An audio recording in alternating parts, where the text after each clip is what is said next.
Hey guys, Abby here, and welcome to Journal the Body podcast. Today I'm joined with a new special friend, Madison. She is a gut health expert. I'm super excited to pick her brain, and I'm also excited to learn a little bit more about her journey. We're gonna talk about all the things gut related, probably maybe even like female cycle and how the gut can impact some of that stuff. We also will talk about poop and a few other things that, we just want to get to the bottom and get some answers. So yeah, Madison, welcome. Thank you. Super happy to be here. Yeah, I'm so excited. I'm so excited to chat with you. First of all, you got to give me your story. Give me your background. How'd you start? How'd you get Yeah, into I'll do the short version. Basically, so I'm 30. I grew up kind of with gut issues. And yeah, thought they were normal. A lot of people in my family struggle with gut issues. So I thought that was just like normal to have like diarrhea and be really sensitive to foods all the time and have lots of pain and bloating and gas. Um, and I grew up very much in the mainstream medical model, just like going to doctors, getting antibiotics, all that, eating Cheetos for, lunch in middle school. Like, yes. Me too. My Good dad, not in. God bless him. We love the Hershey Chocolate Company, but my dad works for Hershey, so I certainly had my fair share of candy growing up. Nice. Yes. Yes, very much that was my life. When I was 18, moved away to college and I was on a bunch of rounds of antibiotics. Had a lot of like tonsil issues, again, lots of gut issues, and like the antibiotics like completely threw me off. Had a lot of stress at the time, obviously, moving away from home for the first time. And yeah, my gut issues became debilitating at that point. Like, couldn't tolerate hardly any foods, stomachache on a day-to-day basis, acne, fatigue. I mean, I've posted pictures. I don't know if you've seen my old self, but it's just Yeah. like I was very frail and thin and just reacted to so many foods. And then of course went down the mainstream medical route, like got all the tests done, blood work, stool tests, colonoscopies, endoscopies. That was a couple of years, just like that's all I knew. Went down that route. Very much not helpful, right? Like more fiber, probiotics, and doing a low FODMAP diet was not the answer. I got offered. Classic, like textbook, what they hand you. They're like, yeah, try this. You're like, Exercise more, drink yeah, more which is water. absurd because sometimes you'll see like some of them are like, sometimes we were trying to exercise a ton and it was Yes. making things even worse. Yeah. Oh, Exactly. I feel you. I've been there. So yes, many of us in this realm have been through that, right? Like not helpful. And then at 21, they offered me a medication and I was like, how long am I going to take this for? And they're like, forever, you have IBS. Oh, And I was like, hell no, that sounds terrible. So you know what the I was, prescription med was? Out of curiosity. I don't No. remember it. Can't remember the names of I've come across a few and I never remember the names, but yeah. Did you start it or you just said no, you're not gonna do it? I had like this gut feeling. I was like, nope, this is not for me. I'm out. I'm 21. Like, why am I going to be on a medication for the rest of my life? It sounds terrible. Um, Meanwhile, I just felt very invalidated in my like how my day-to-day life was being affected by it. Like I felt like they were just putting a band-aid solution on it. And again, like I was in that mentality. Like I thought a doctor was gonna fix me. And so it was like a huge mental shift of being like, I can't, this is not what I want. This doesn't feel right. I have no idea what I'm gonna do, but I'm gonna do something else. So yeah, my 20s were filled with all the alternative rabbit holes, really restrictive diets, was vegetarian for a really long time, vegan for a couple years. Eat a Did lot of all raw foods, like a lot of raw, oh raw produce, raw fruits and veggies. Man, yes, it messed me up so bad now. yes. Were I'm you like, ever I feel like I blowed out to high heaven. I mean, I look like 6 months pregnant, like I am now naturally yes, when I was like not pregnant, just eating real raw fruits and vegetables. yes. I was like at one point like raw vegan, doing so many like tons of fruit, tons of raw veggies. That was not great, as you can imagine, like you just said, for gut health. Not great. Kind of went to the other route. Then I started being paleo, and then I was carnivore, and then I was keto, and like swung the whole entire spectrum of all the things. Did tons of supplements, did lots of alternative things, which were helpful, but also The nothing fix. was ever, yeah, nothing ever really lasted a long time. And then just over the past couple years, I went back to school. I got a master's degree from a nutrition school in Portland, Oregon. Very holistic, very integrative, super. I think I've heard of that school. Well, my friend is a dietitian actually in Portland and or actually no, you know what? I think maybe he went to school in Portland, but then he's in Seattle. But I think I know what school you're talking about. It's called National University of Natural Medicine. It's pretty well known in the Oh, I alternatives. think that's where you went. Yeah, Yeah. very holistic. I had like farming classes, cooking classes, like food psychology classes. It was awesome. So that was amazing because I mean, before that I was doing all my own research online with books and Yeah. stupid protocols, and yeah, and I actually got like this amazing in-person knowledge, and then that kind of launched me into this other realm of like realizing that nothing was wrong with me. It wasn't one thing, it wasn't one diet that was going to fix me, it wasn't one supplement. It was like my entire life was not working for my gut health. So yeah, just over the past couple years I've made dramatic improvements in What my did health. you do radical change wise? And I don't want to call it radical because maybe it wasn't necessarily radical, it was gradual into maybe like a full-fledged 180, but like what did you do? I think that's Yeah, probably the one question everybody's wondering. They're I like, know. oh, how'd you do it?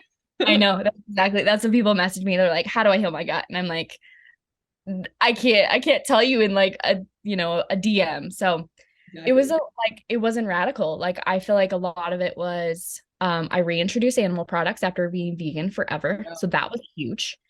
I started eating more. I started eating more consistently. I was the type of person who was like intermittent fasting all the time, or just like, yeah, yeah.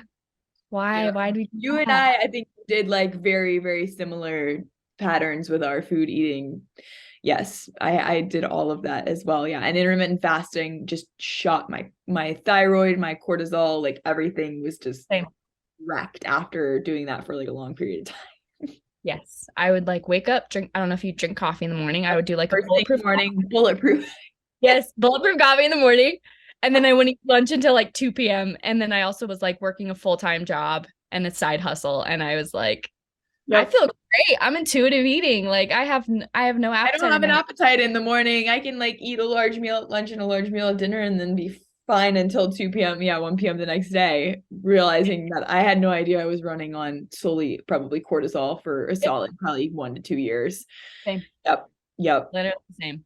So like that was huge. Not intermittent fasting, eating breakfast, eating every 4 hours, eating more animal products, also eating veggies and also eating like other things.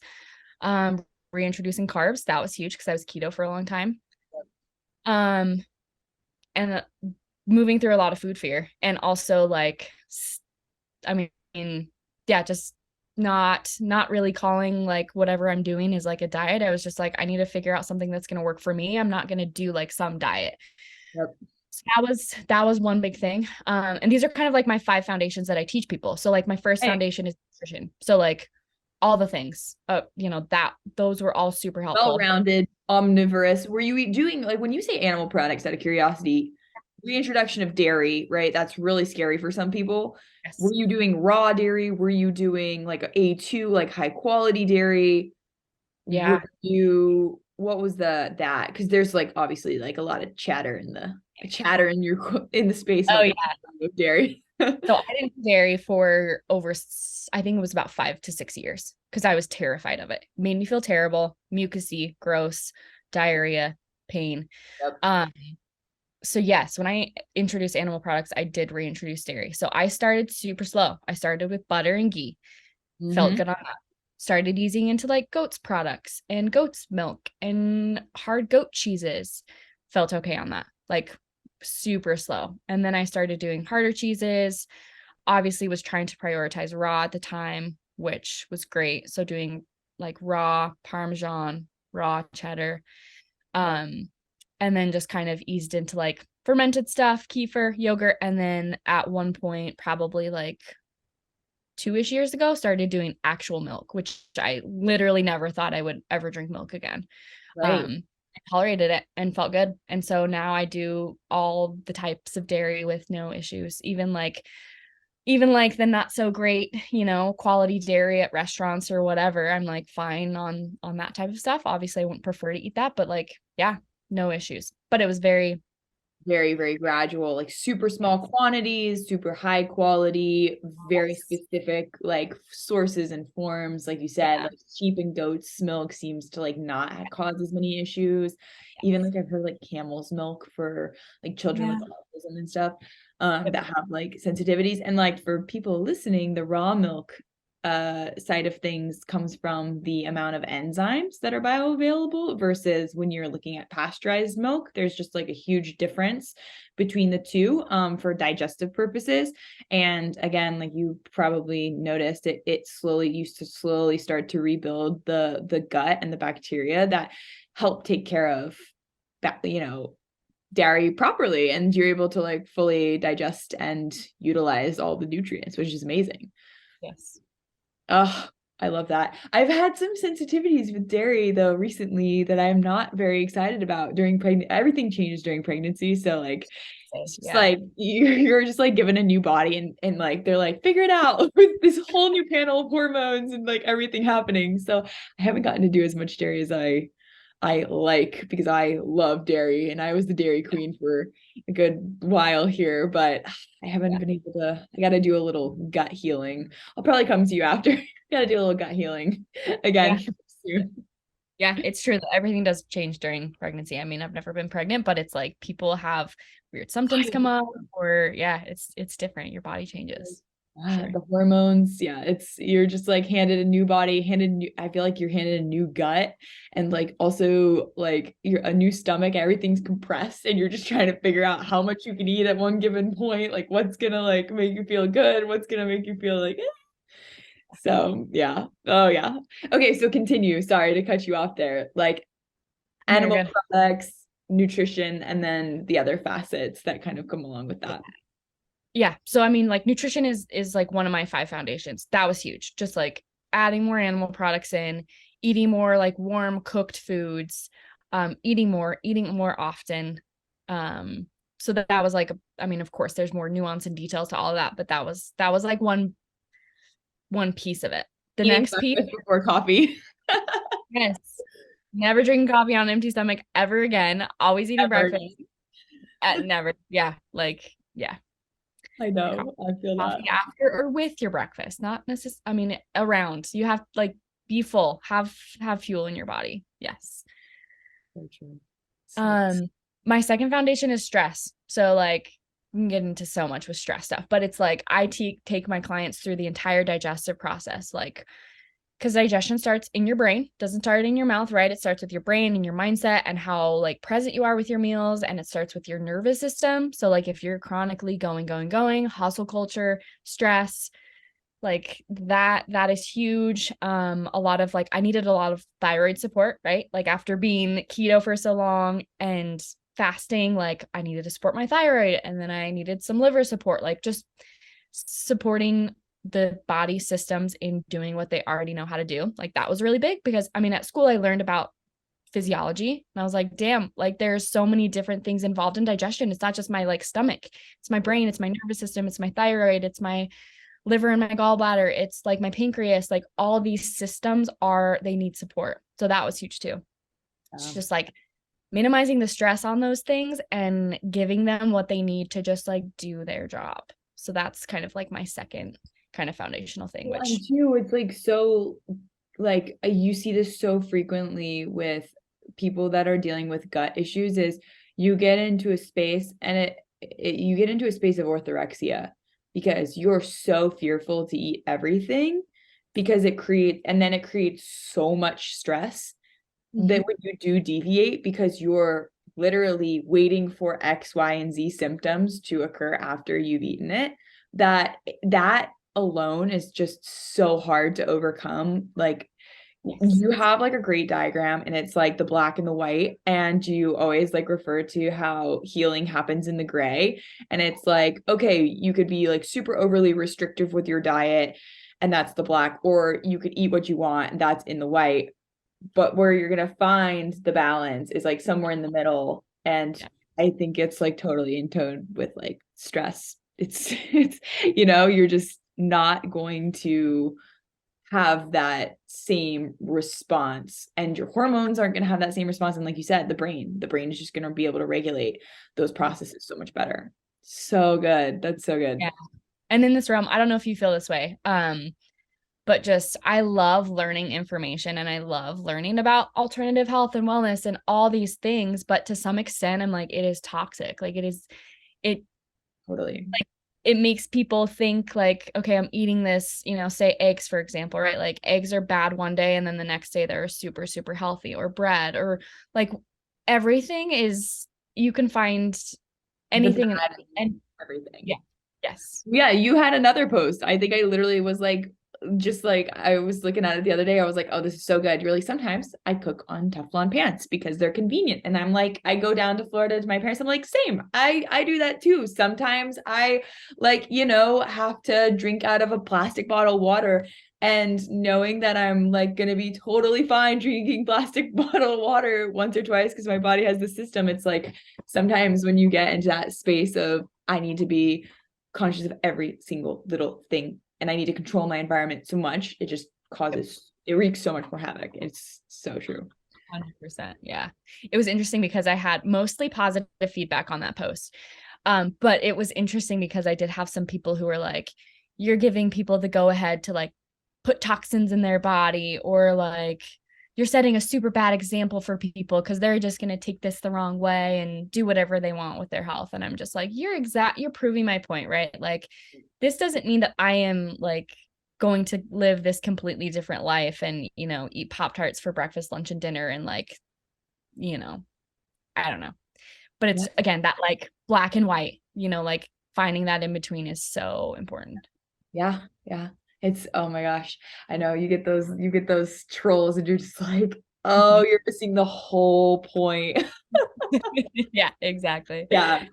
Oh Yeah. man. That's good. Okay. So the other foundations. Okay. Yeah. So that was nutrition, stress. The other one is light. So light, like circadian rhythm. Also, yeah, just like I've always kind of loved the sun, but I felt really bad about loving it at some point in my life because I was like, the sun is Fear toxic. mongering. Yep. They fear Mhm. monger you with the sunscreen and the no doing tanning beds and the like stay out of the sun as much as possible because it's gonna give you cancer. It's crazy. So I did feel really bad for a while, but I was like, no, actually the sun was really important for my healing. Like I've spent the last 2 summers like being very conscious about my sun exposure, very conscious of like my overhead exposure, like the lights that I use, or blue light at night, like, and that has been I mean, first and foremost helpful for sleep, right? Like, and sleep is so foundational for gut health. But then also for my mood, and also like your gut bugs, talking about gut microbiome stuff, like your gut bugs love sun exposure. It helps balance out your bacteria, which is really cool.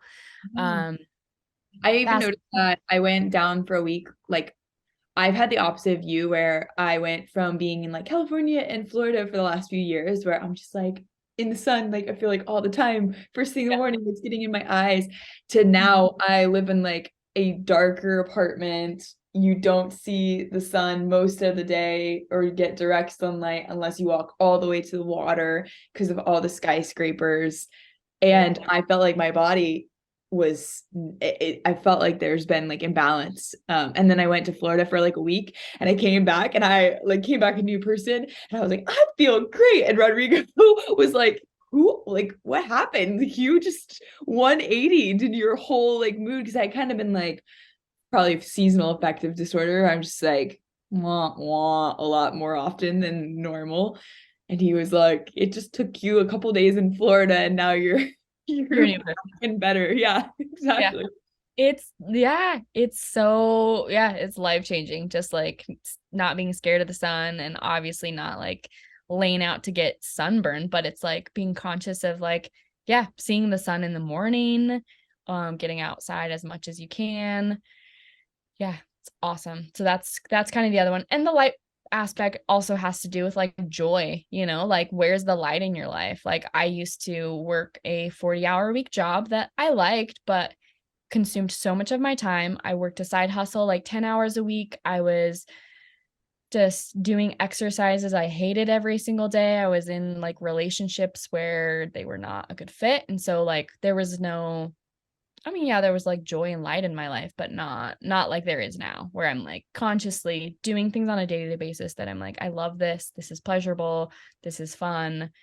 So that kind of has to do with like the Yeah, light foundation. I love that. Yeah. The relationships thing is so big for just your overall health. And it sounds crazy, but like your gut health and everything, because when you introduce a partner into your life, they typically have completely different eating habits than you. They have different, like, sometimes they'll have different sleep cycles than you. Rodrigo and I were, I'd say, like fairly in tune with some of this stuff, but he comes from a really tropical climate, and I come from like more like Nordic background, like Swedish. And so even our food, like different foods that we do well with, like he can do tons and tons of tropical fruits, and if I'm in the right climate I can do that as well. But it's super interesting just to like learn how one person coming into a relationship can really impact your overall health, not just like in terms of how good is the relationship between me and my significant other, but what are they eating, how are they sleeping, because it just trickles down so much to every single little thing that you're doing. And it was so funny, my practitioner friends, like we were talking, and I was like, I think I have candida overgrowth or whatever. And he does like a lot of muscle testing, and he's like, well, yeah, well, it looks like since you guys changed climates, like Rodrigo has a pretty like significant candida overgrowth as well, so it can actually trickle down like person to person, and like your biomes can affect like one another. And I was just like, wow, that makes so much sense. Like they really truly impact you in every single level, imaginable. And if you're in an unhealthy relationship, that can just be the tip of the iceberg of just everything else. 100%. Yeah, that's fast. Yeah, it's so crazy. You don't think about that stuff though when you're like with those people. Like, you don't always think about like how much it can actually impact. Yeah. So much. Yeah. It's crazy. Yeah. The other two are movement and mindset.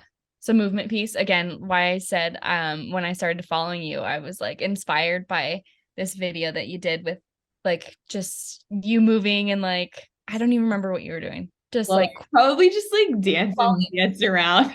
yes, yes, like the movement piece. Yes. So that's yeah, basically the idea of yeah, just like finding fun ways to move, like moving slowly on a day-to-day basis, doing like strength training, which I know you also do and love. I do as well. And then like the occasional random hit workout and cardio. It's like that's great, but also you don't have to be doing that every day. Like let's make our movement supportive of our hormones and our gut and our stress. Like yeah, so that's the movement piece.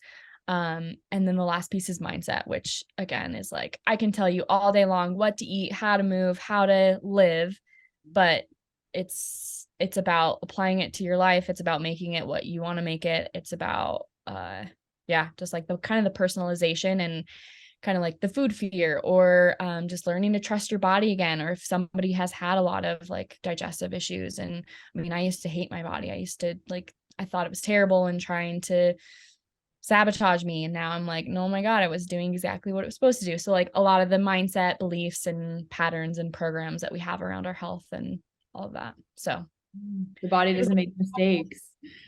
yeah. The body is meant to autocorrect, which is the beautiful part. If we give it the right environment, like it can do all of the work.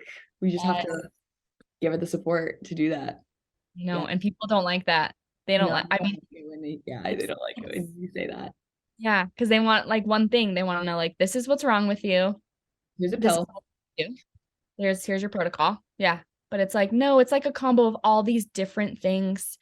And what may look like something for me, like it might look different for you. So yeah, it's And also what's so frustrating too is like how much of a godlike pedestal we put like practitioners and physicians on, to where, you know, we don't believe that we can heal ourselves and like do it on our own. We have been like literally taught from a incredibly young age that this is the doctor, this doctor makes you feel better. Like, and the reality is like nobody is responsible for your health except for you. Like you are responsible. You are also the most intuitive. Like there is nobody that can save you except for you.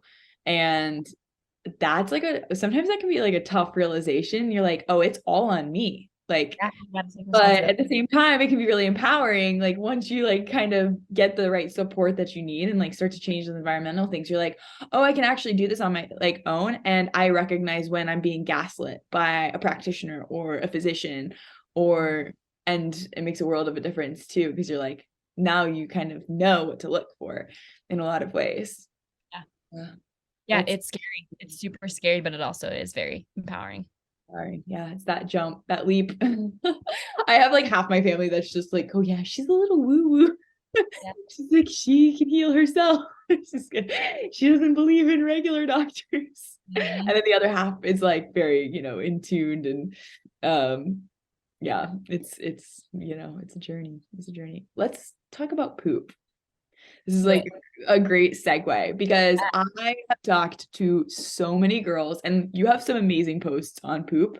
And I think before we started recording, you were like, nobody knows what it's supposed to be. Like, no, nobody knows. Nobody knows that like what the right like what is the protocol, what is the standard, what is the norm, what is it supposed to be, right? Because IBS and all these things have become so normalized with so many people. And I remember in high school this girl like one time, I don't know why I remember this, but I remember her telling me that she pooped once every 2 weeks, and I was just like, whoa, You thought it was how is normal. that possible? Like I just like I couldn't like fathom it at the time, and then of course you go through your own gut issues and you're like, oh, you could just, you always tell when something's off. But yes, poop. Let's break it down. Okay, what should we do? Should we talk about the perfect poop, what it should look Yeah, like, we can talk about the perfect poop to start. Yeah, let's talk about the perfect poop. a perfect scenario? Okay, let me give you the perfect scenario. You Sure. wake up in the morning, right? You wake up in the morning, maybe you get hydrated, you're like kind of getting into your day. Maybe you have a bowel movement like right away, or maybe you have some breakfast and maybe have your coffee and then you have bowel movement. But first and foremost, like it doesn't feel urgent. You're not like, oh my God, I had to rush to the restroom right now. Like, no, you like feel, you feel that sensation. The morning is a great time. Like that's kind of a normal rhythm to have a bowel movement in the morning. You're not like bad if it doesn't happen then, but like that's a good time to have it in the morning shortly after you wake up. Again, should not feel urgent. You should feel like, okay, I gotta poop at some point, but I don't need to poop right now. That's a big thing. I feel like a lot of people normalize urgency and it's like, no, you shouldn't have to Oh, you rush. shouldn't be running right after a coffee, like literally clenching. Yeah, no. No, not normal. No, that's not it. Everybody, that's Not not it. You also shouldn't have to rely on coffee to have a bowel movement too. it. That's another good one that a lot of people do. They do. Okay, so that's the scenario. So you're like, okay, I gotta poop. Maybe you have your breakfast, you have your coffee, go to the restroom.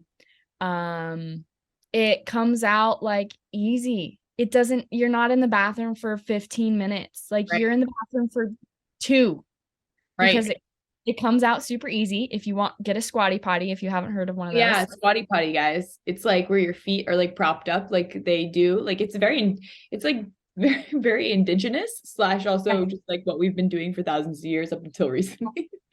Yes. Yeah. Yes. So maybe use your squatty potty. Comes out super easy. There's no pain, there's no blood. Um, let's talk about what it looks like. To me, it looks like a brown banana.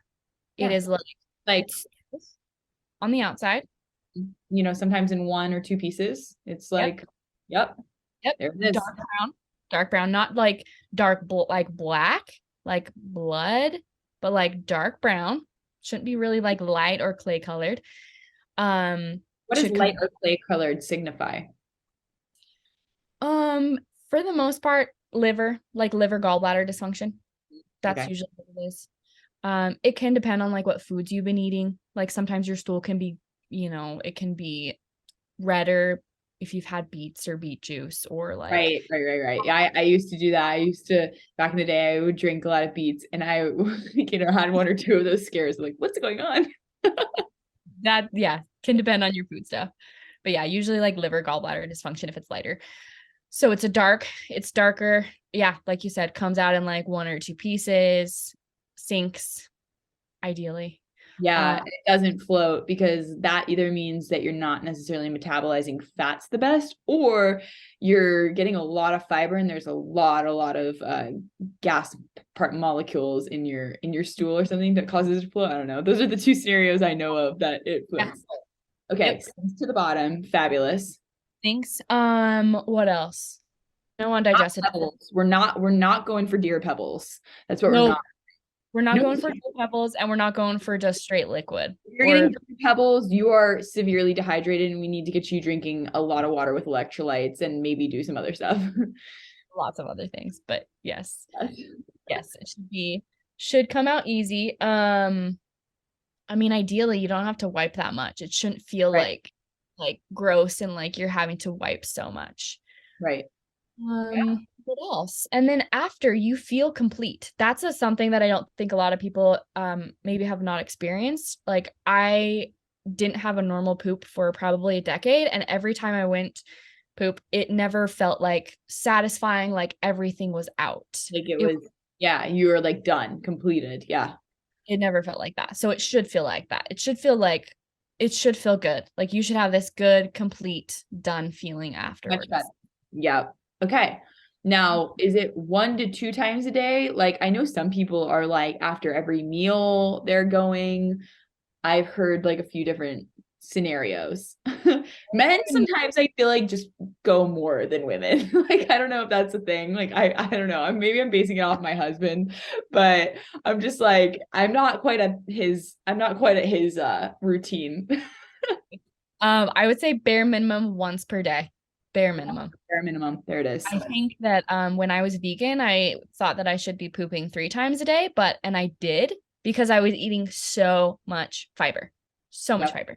But my poops were never good. So I think it depends on how much you're eating, and I think that's and your kind of motility. But yes, bare minimum once a day. I know some physicians will be like, oh, 3 times per day is normal, but also once per 3 days is normal. It's like if you're no, 1 per day at least, ideally. Okay. So how does one start to make their poops a little bit more regular or get into a rhythm? Like what are a few things that you can try? Because I think everybody's seen those detox teas and like everyone's like, oh yeah, like this is, again, we could talk about trendy gut stuff that, may or may not work, but what's your 2 cents? Ooh, let's see where to start. First off, you got to eat enough. Like if you're not having a daily bowel movement, especially, but even if you have like diarrhea or looser stools, make sure you're eating enough.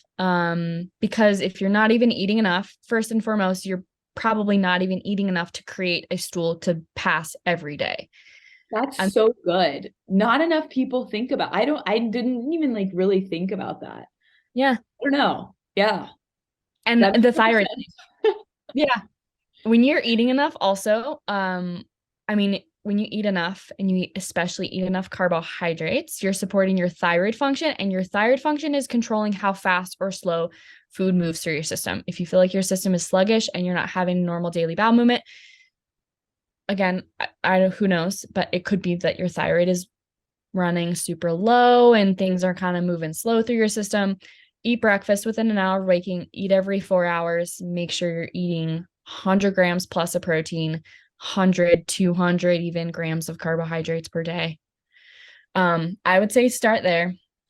That's a big one, is just making sure you're eating enough. Another one that I don't think people think about is like, again, like I said, in the mornings, like that's kind of ideally when your bowel movement is happening. So if your morning is like my past self used to be, rushed, like I was out the door, I would wait till the last possible minute to wake up. I didn't even have a time to poop. Like it wasn't part of my normal. You didn't give yourself the space to like have a morning. Yeah. No, yes. Have a morning routine. It didn't exist. So that was hard because I would literally get up, like have coffee, maybe grab something really small in the morning to eat. But then I didn't have that time to have a normal daily bowel movement in the morning. So if you can have some time in the morning where you can like sit down, eat a little bit of breakfast, have some time to let your body be calm and stress free to have some sort of a bowel movement. So I would say that's another big one. I would say the fiber thing too is huge. I think everyone in the gut health world is like more fiber is better. It's like actually that can make things worse for a lot of people. It can cause more gas and bloating. Obviously depends on the person, but I think for me, less fiber was actually better. As like when I was vegan, I was doing so much fiber. My stools were really loose. Yeah, I was having like a daily bowel movement, but it was like, it was never satisfying. There was always like chunks of food in it. Yeah. And my fiber always kind of needs to be cooked, like you mentioned. Like I need to be cooking my vegetables. Um, because otherwise it's just unless it's like a salad with like bitters, like arugula and that type of stuff, that's like since it's so biostimulating. But yeah, my fiber, I'm like, unless it's fruit, I'm like, I need to cook that. Yeah, same way. So yeah, cook all your veggies, fruit you're getting fiber from. I don't ever recommend doing a fibrous powder. I'm like you Yeah, I get it. know. I see those. Tough. Yeah, Not it. not it. Yeah. Not it. So Not it. I think that would be like where to start. Eating enough. Thoughts Yeah. on, okay, so a lot of people that I've talked to rely on magnesium, which is Hmm. like a double-edged sword, right? Because you're like, oh, everybody's super magnesium deficient, right? But there's also a million types of magnesium. You got like magnesium threonate, citrate, oxide, glycinate, what is it? Malate. I don't even know. I'm just going down the list. There's like a million different types. And so I've talked to some people that are like, oh yeah, I rely on like magnesium citrate or magnesium oxide for my bowel movements, and that's also not necessarily great because one, it's not actually replenishing your like magnesium. But I'm curious if that's like something you run into like with a lot of your clients, I would say if you have to rely on anything to have a bowel movement, I would no, like like a runaway. yeah. Yeah, because it's again, it's your another thing too that is really important with like having good daily bowel movement is your nervous system function, right? Because your nerves are controlling they're unconsciously controlling your digestive system, right? So it's moving things through. If your nervous system is wrecked, you're high stress, like I mean, I know for me, like I used to be really sensitive to my nerves because immediately if I was like giving a presentation or I remember like I used to play indoor soccer and right before a soccer game, I would like have to poop so many times because my nervous system was just Was all over the place. Oh yeah. yeah. Oh yeah. I think we all know what that feeling is, like that nervous poop. You're like, I like need to go now or I'm not gonna be feeling great later. Yeah, that's you know what So else is interesting? I'm curious your thoughts on this period poops because women get either really constipated or they get a ton of diarrhea, like and sorry to be brash, but like that's the reality, like before their menstrual cycle. I have heard that it's obviously a lot to do with the liver and, the processing of like things like estrogen. It's not optimized, and then you're getting backups or sometimes the opposite. So I'm curious. yeah, I Curious. love it. Poops. Yeah, this totally used to be me. Like Yeah. on my period, just I mean, I had like diarrhea before. This was like to The the worst. next level. The Yeah. worst. The And I worst. hear so many people have Yeah. this, like so many girls I talk to, they're like, oh yeah, like I know it's coming because I'm all over the board. Yeah. Bloated, crampy, diarrhea, loose stools. Yeah. I did a post on it. It was super popular. And it's like something that I feel like needs to be talked about. You're spot on, just like with kind of some of the underlying things. I mean, for me, when I think if someone has period poops, I'm thinking of estrogen, right? Estrogen, like high estrogen can contribute to that. Um, high prostaglandins. So those are like, your Mm-hmm. pain, right? When things are when you're shedding your lining, like everything down there is kind of like moving and pushing things out. So like your muscles are going to be a little bit looser, things are going to be a little bit more inflamed. So if you have a lot of like vegetable oils, right? If you consume a lot of vegetable oils or a lot of that that's going to affect your pain, those prostaglandins which affect your pain and how much cramping you have and bloating. So that's another big one. What else? I'm kind of blanking. Those are two big ones with period poops. Yeah. The hormonal thing and then like The thing that helped me, I remember, was like I was on like I was trying like obviously like herbal. I was like kind of doing a lot of herbals and milk thistle in a really high dose, like right around that time or kind of before it, always seemed to help me a good amount. Like that herb was in like different types of teas that were kind of in the same like lymphatic support slash liver support, like herbals. That was like the one thing that changed until obviously I got the rest of my stuff under control, which takes a while. And I think it's like great. You have to give yourself grace at the same time if you're having like really bad PMSing symptoms and you're dealing with gut dysfunction. Like you just got to give the body, you got to give the body grace, and you got to like let it do its thing, let it run its course. And it slowly, very slowly sometimes starts to recalibrate on its own, but sometimes it needs a little Yes. roll up. Yeah. And honestly, I used to have the worst. Like, I had hormonal acne and I had really bad period poops and tons of cramping and bloating around my period. And it was almost like I started doing all this gut stuff, right? And my periods now are super easy. And it was like, I wasn't consciously trying to fix them. It just came with all those different foundational things, because it all is super connected. But yeah, it's just like, I think liver support is awesome. Doing dandelion tea, milk thistle, nettle tea, red raspberry leaf is really helpful. The diet stuff is really helpful. Red raspberry leaf tea is one of my favorites. That's one of my favorites. I have to be so careful now with herbs because like it's just different when you're pregnant. There's like a bunch of things that they're like, we don't have enough on this, but it can detox and it can go like places you don't want it to when you're dealing with like a placenta and a baby. It's like all these things that you don't think about. And you're like, because usually I was like the herb queen for a while. I'm like, I've got like a cabinet of just like straight out of the apothecary, and now I'm like, oh, I miss it so much. I haven't had a period in a while though, which has been kind of nice. Like I'm riding this wave of like, oh, like haven't had to worry about any of that type of stuff. Yeah. So it'll be weird when it comes back again. Yeah, it'll be interesting to see how it is. Cause yeah, like you said, I mean, that type of stuff can take a while to see. I would say at least like 3 to 6 months, right? Because yeah, it's not that immediate thing, especially with like period poops and pain and on your period. And like, do you think that when you start to, and you can kind of give me some insights on this, when you start to really support your gut health, it really just, like you said, it trickles down into your periods. And I almost think if it's like, it's less of focus on your period and trying to fix your period, but more on focusing on the organs that are associated, like from your like small and large intestines to your liver, to your colon, to like, how do you nourish those different things? Is there like a particular order? Like, do you ever do, I guess maybe let's talk about gut. We could talk about trendy gut things, and like what your 2 cents is on that. Yeah, probably all of them are not worth it, but yeah, we should get into it.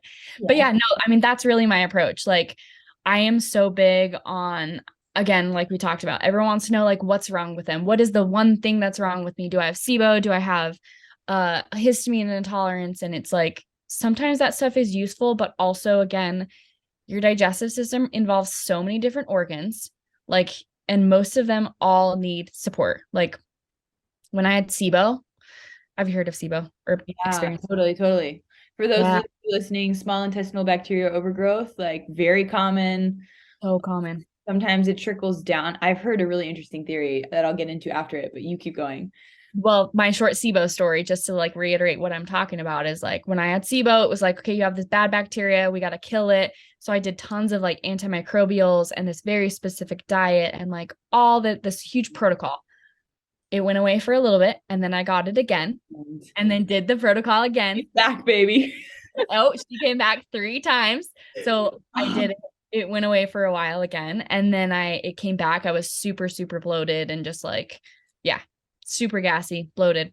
Came back again the 3rd time. And I was like, I need to figure this out. Like, what is going on? So I started doing a bunch more research about SIBO, found out it has to do a lot more with like your thyroid function and your stomach acid and your liver function and your nervous system. And like, I was so sick of taking all these antimicrobial supplements. I literally took none of them. I didn't do the SIBO diet. I started working on like supporting my body to do what it knows how to do, and it went away. Like I took no supplements. So This okay, that's it goes hand in hand with exactly what I was reading. I read this book called and like he's really really smart, and he's an expert in like gallbladder flushes, like with, and again people are very hit or miss. I have like gallbladder issues that run in my family or whatever, but he was basically explaining like some of these bacterial overgrowths, and I thought it was really fascinating because he said a lot of times what happens is it like you'll see it start in the liver.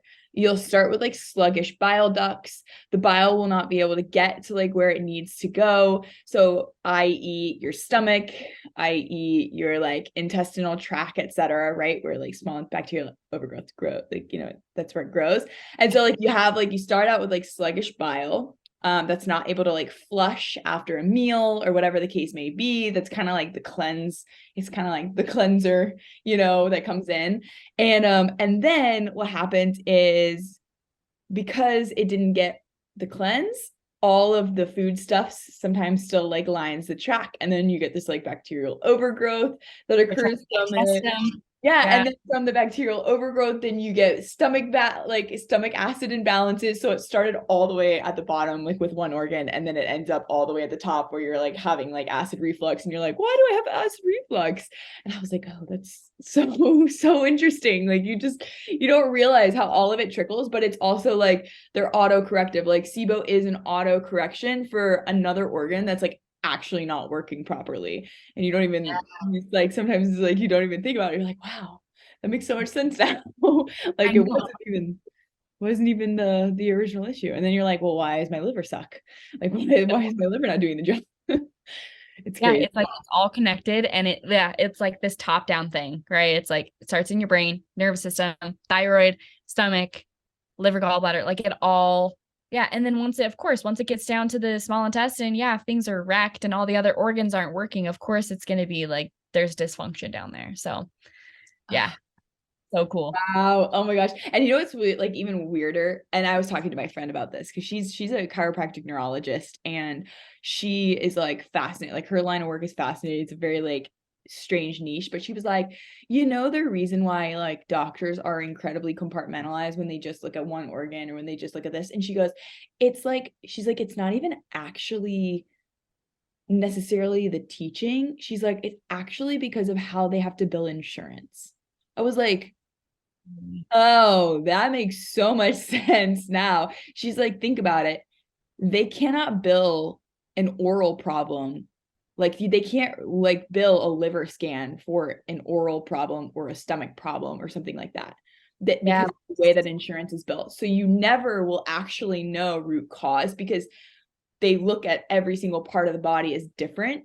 And if it's a different organ system that's affecting something else, they cannot bill, like the insurance cannot be billed for this to try to correlate. I was like, oh my gosh, that makes so much sense. Yeah, this is just like set up like that. That's wild. I didn't know that. I mean, yeah. I was like, oh, that makes sense. I mean, again, some of it is teaching, right? Like some of it is like it's much more compartmentalized than looking at like something like traditional Chinese medicine. But at the same time, you like also gotta wonder if insurance plays a huge role in why we don't actually know root causes of a lot of things because they don't have the autonomy to like pivot in those directions. Yeah. So interesting. Oh, Makes me mad, but makes me too, guys. Me too. It's crazy, this world. Okay, so where can people find more out like about you? Because one, I know you have, ladies and gentlemen, she is the gut goddess on the internet. I saw your website earlier. I was doing a little stalk. So can you give me an excerpt on like where can people find you and like what resources do you have? yeah. So I'm mostly on Instagram. I mean, yes, you can find my website is thegutgoddess.com, and then on Instagram, the gut goddess. And resources, I mean, I have a lot of free resources. I also have a podcast, Nourish Babes podcast. I do that with my friend Bella. So that's yeah, that's great. And then I have a private texting group. I also just released a masterclass pre-recorded, take it whenever you want, talks about like the conventional approach, why it fails, the alternative approach, why it fails, a lot of what we've been talking about, and then kind of more in depth as far as like my approach, which is totally what we got into, but just more in depth and like action items for people. So there's that masterclass.